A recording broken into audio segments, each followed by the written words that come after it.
mayam ngasidi nungaiba blog ama kaida blog ama purchara lakchare ngasidi aigi blog sida nungaiba khagi aigi phol ama leijare leba yambagi aigi di blog kitang tawba kana ai camera thara mayek siang da khagi aigi mi note 6 pro da han tawjara mane ba aigi blog se adu mayek si kitang siang wa pa mamangi de dum mamangi de 22 ore mi note 6 pro gi de 22 megapixel ore ai sin namjari se ado ai ngasidi anauba oina mayam da surprise oina POCO X3 si oina pu kano tawre ai video kitang aina YouTube ti yengba kana khara nungai na si phone je adum aina select tawjare mayam ado si ai unboxing tawrapagi ado ucharake si kamai tawge si POCO X3 gi mai magun kamai tawba camera kamai tawba ngai the sound quality do kamai tawge ai ucharake na X3 ne magi reality follow 120 Hz ne magi display ratio ma'am chi POCO X3 Qualcomm Snapdragon MT 332 ne magi liquid cool technology ju ma ju yare adu game 6000 mAh type battery ne inbox da 33 fast charger yare adu magi megapixel jinam kaino 64 megapixel AI quad camera ne adugi selfie na mai 20 megapixel ne mai je selfie dana adugi reality follow 120 display ge ne full HD ne adugi magi test rate sampling rate na silare adu wi-fi ge 2x2 MIO wi-fi adu side fingerprint mai fingerprint motor ge mo khwai ngai na ai ngai tari en kana ju kano to dual speaker oil me adugi my reversible charge ya mai je si phone reversible koi mai yaudra kana atopa phone ne charge taw bagi adumba ya adumba boira adum ram ju adum nungai gani na in lawrak phone phone ju 128 GB ne yenga je ma phang to ga let's see POCO X3 ma'am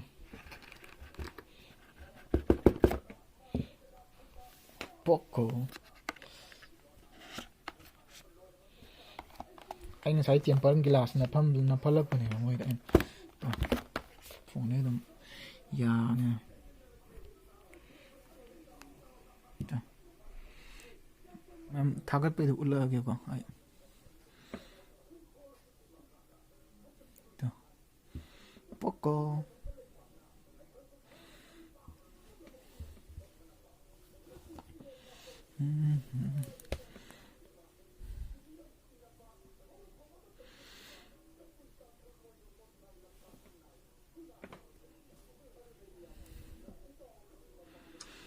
Silare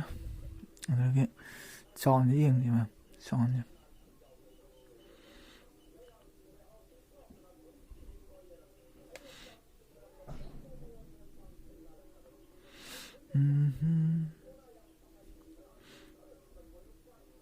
ai email hapsan bai ne loi jong thurai ji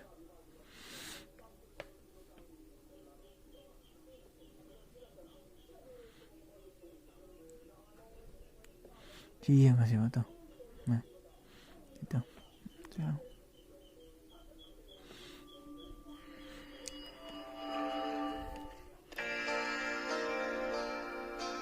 sound ji de ja le ba stereo ne sound ji de ja le to shida ju ja le sound shida ju ja le adu shida ju ja le ani mo ne ja le stereo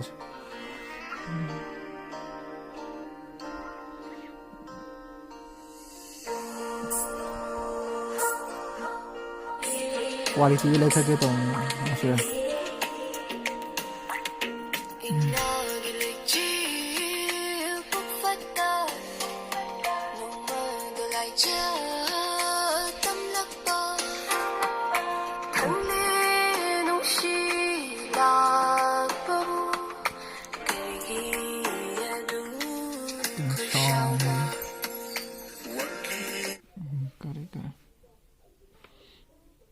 my setting them about the about phone them yang sai to 120 chi la ra chi ꯐꯣꯟꯁꯦ ꯑꯗꯨꯝ ꯂꯪꯇ꯭ꯔꯤꯛ ꯂꯪꯉꯦ ꯑꯗꯨꯝ ꯐꯖꯩ ꯁꯤꯁꯦ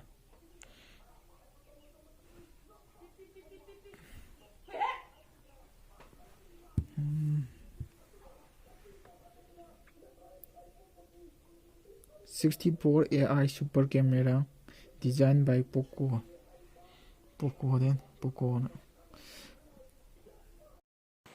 ma'am सिदे अने कनो तौजरी camera फाक्तोचरगने मैम तौजरी पोर्ट्रेट मुड थमग सिने फोटोद थम क्या मयक सेंगे फोटोगी सिना कैमेरा मयक से यारे फजन सेंगे कैमेरा की अरे पोर्ट्रेट नेचुरल है स्टेज है मूवीस है रेनबो ने blind dot lips the holy si laira holy the namje dum mayek ti sing de male se 48 ki masi round ko sali jaga je mana kano mayek sing na ugo da jaga da ma si 48 mut ki masi da anam yawring e loina night ki hour 64 megapixel da 64 megapixel nam kan ultra hd on ta we si fazana mayek se andum sing se mayek ki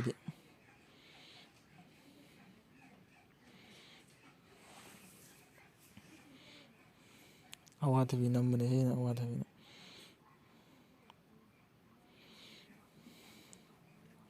una ga dum mayek dum sing ai ta na dum labi ning ade sum mari phone labi mayek se dum yeng yai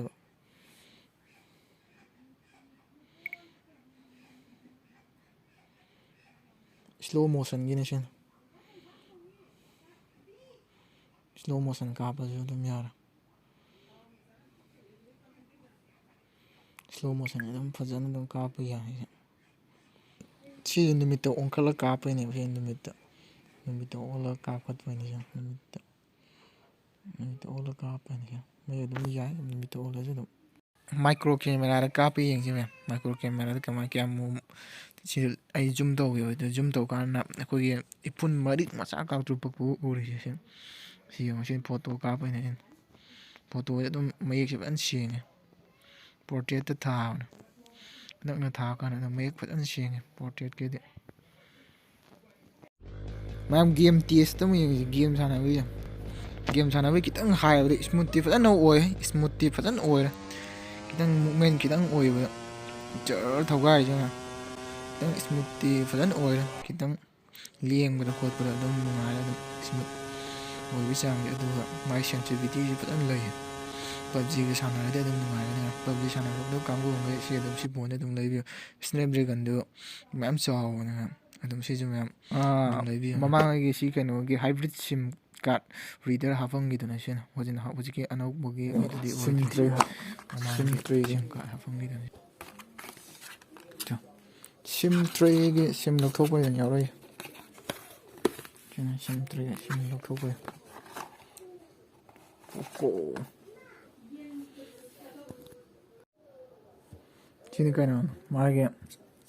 charger do charger la masa ki si adapter power adapter che masai mari POCO X3 mayam jo si kana si ki phone dum nungai ba si POCO X3 ja adu mayam leibi ning nga de dum leibi si POCO X3 je mayek se dum padan sing ai si nam je POCO X3 dai ne ba POCO X3 de to mayek se padan sing drang se sa mayek se padan ni nai khai ra se phone dum mayek dum nai khai dum 64 megapixel no dum ma'am मतुंग मतुंग दा दम काना काना video dum thaga chakpa ojaraga ma'am si haraga matang sida